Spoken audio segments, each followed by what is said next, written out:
ถึงข่าวที่จะแต่งงานของหากันมาตั้งนาน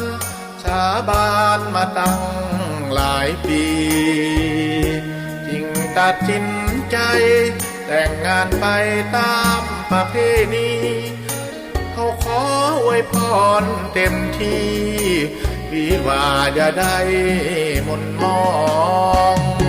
ขอให้มีเงินมีคำเป็นหมื่นเป็นล้านชีวิตหลังการแต่งงานจงสุขสันต์ด้วยกันทั้งสองขอให้เฮืองฤทธิ์เสียดสถิตในแผ่นดินทองโอ้ยภัยอย่าได้มาต้องของความหาใครทีหลังผัวให้ทำตัวเหมือนช้างเท่านาเมียคือผู้ตามมาสมดังว่าเป็นช้างเท่าหลังช่วยกันทำมาหากินเป็นถิ่นเป็นฐานสองแนวคิดเดินทางมียังให้คอยเว้ากันขอให้ทั้งสอง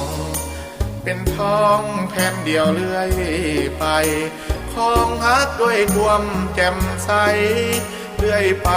ชั่วกาลนานคือเท่ายอดทองตะบองยอดเพชรด้วยกันฮักเดียวใจเดียวเท่านั้นสวรรค์จริงเมตตาปาณี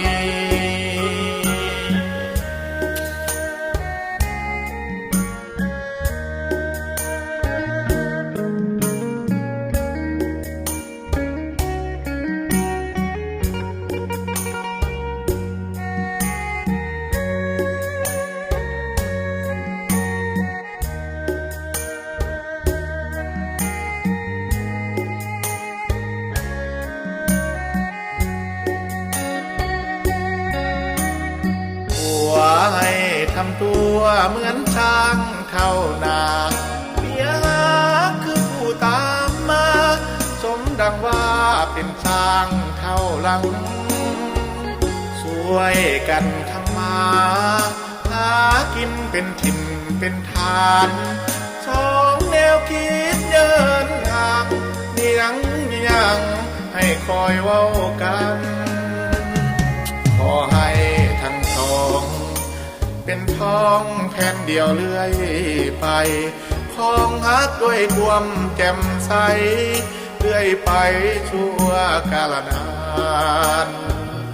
คือเท่ายอดทองตะบองยอดเพชรด้วยกันฮักเดียวใจเดียวเท่านั้นสวรรค์จริงเมตตาปาณี